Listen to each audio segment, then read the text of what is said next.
The Archivists whisper remember to subscribe, because what's hidden in the dark isn't always waiting to be found, sometimes, it's watching for who dares to look. The cassette was smaller than I remembered. That night, after the long drive back from Orenburg and the mile of frostbitten silence that followed the prison gates closing behind me, I sat in my hotel room with the tape on the table. It was labeled in careful Cyrillic handwriting, R412, Archivist. The ink was older than the sticker that held it, edges slightly eaten by time.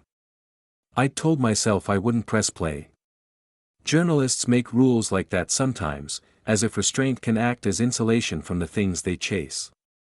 But rules bend easily when they start to whisper. I pressed play. Static.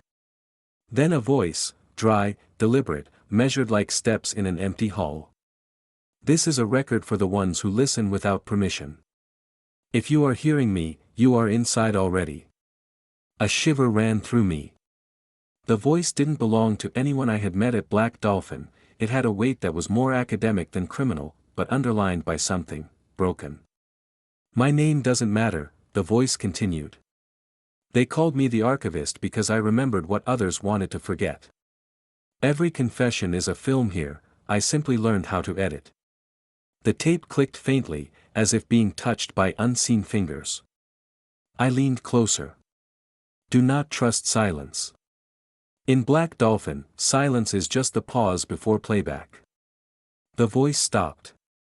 Then came another sound, faint scraping, like a pencil against concrete. Then the faint creak of a door. And a breath.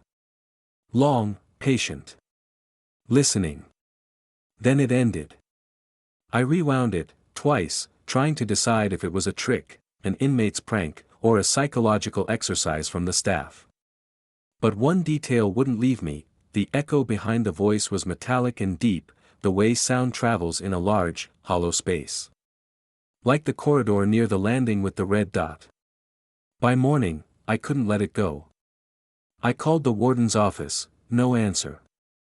I tried Sokolov's number, written on the permit folder. Disconnected. The line ended with the mechanical sigh of finality. There's an old instinct that wakes in journalists after a certain number of unanswered calls. It says, go back before someone erases the film. So I did. When I arrived at the outer checkpoint of Black Dolphin, the guard on duty wasn't Sokolov or the young one. This one was older, his eyes the gray of polished stone. I handed him my pass. He studied it too long. Media access expired, he said flatly. It's been 2 days. He shrugged. Inside doesn't keep the same calendar. I mentioned the warden, my permit, my previous clearance. He listened with the disinterest of someone used to hearing lies dressed as procedure. Finally, he said, wait. And disappeared into the guardhouse. Through the frost-clouded glass, I saw him lift a phone. A shadow crossed the window, someone else taking the call. When he came back, his face had changed slightly. A smile that wasn't a smile. You may enter, he said. They're expecting you. That word, expecting, felt wrong. I hadn't told anyone I was coming. Inside, the atmosphere was different. The air still smelled like bleach and iron, but quieter. The guards spoke less. The corridors seemed to have grown.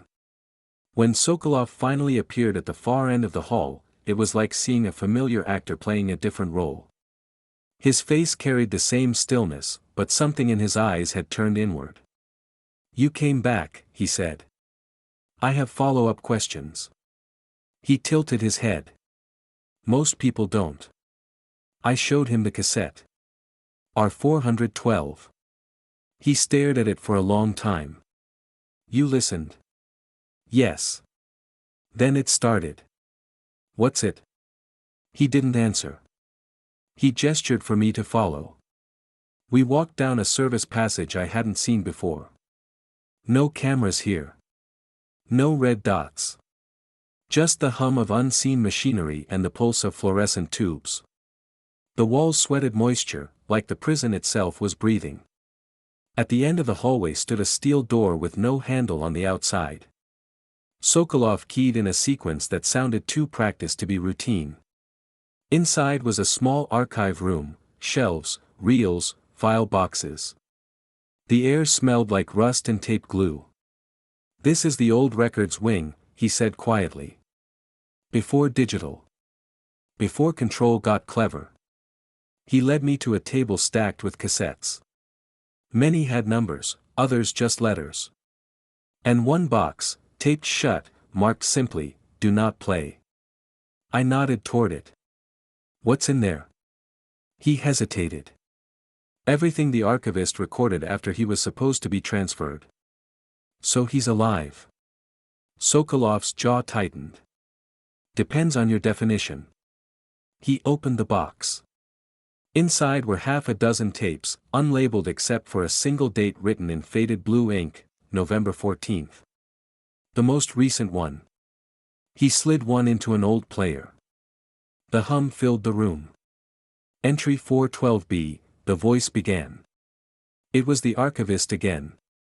"They have moved me beneath the workshops. I am cataloging memories now. Not mine, theirs. They make me listen. They call it treatment." The sound shifted, voices in the background. Screams? No, not screams. Recordings being replayed through cheap speakers. Confessions overlapping, looping back. The voice continued, "If anyone hears this, know this, the warden is not watching. He is being watched. The prison is filming itself now. Every camera, every echo, one network. I built it. I thought I was building order." Then, a sharp sound, the mic falling, footsteps, a distant shout, the click of a door locking. Sokolov hit stop. We stood in silence. "What happened to him?"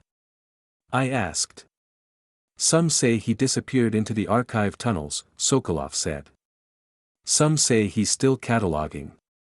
"The truth?" He looked at me. "Sometimes the recordings don't wait for the camera anymore." We heard it then, faint, mechanical whirring. From somewhere inside the walls. "Old wiring," Sokolov muttered. But I knew that sound, it was a tape reel spinning, searching for playback. He moved to the door. It didn't open. Another whir. Louder. Then, softly, a voice came from the speaker, not the tape deck, but the overhead intercom. "Sokolov. Unit 7 breach. Return immediately." It wasn't a voice I recognized. But Sokolov did. His face drained of color. "They know we're here," he whispered. He killed the light, grabbed the cassette from the player, and shoved it into my coat pocket. "If they take me, don't stop recording," he said. "No matter what you see." Before I could ask, the door behind us unlatched with a heavy, electric sigh. A beam of flashlight cut through the dark. 2 guards entered, one of them the young one from before. But his expression was different now, cold, unfamiliar. He looked straight past me to Sokolov. "The warden requests you," he said. "Now." Sokolov didn't resist. He turned once to me and whispered, "Our 412 was only the beginning." Then he was gone. I was left in the archive, heart hammering. The flashlight beam had shown me something before they shut the door, a narrow vent, barely visible behind the bottom shelf. Big enough for sound to travel through. Maybe big enough for a man once desperate enough to vanish. I crouched near it. Cold air exhaled from inside, carrying a faint whisper, no words, just the ghost of them. But beneath that, another noise, slow, rhythmic, mechanical. Like a camera focusing. Click. Then again. Click. I stumbled out through the side hall, half running, half lost. The corridors twisted on themselves, unfamiliar turns, dead ends where there shouldn't be. The lights above flickered in perfect rhythm, one blink per step, as if synced to my panic. When I finally reached the stairwell, I saw it again, the red dot painted on the floor. Fresh. Brighter than before. And standing just beyond it, the warden. "You came back," he said calmly. I didn't answer.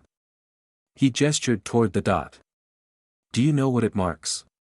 I shook my head. He smiled faintly. "That's where the first camera ever installed in Black Dolphin failed. Burned out.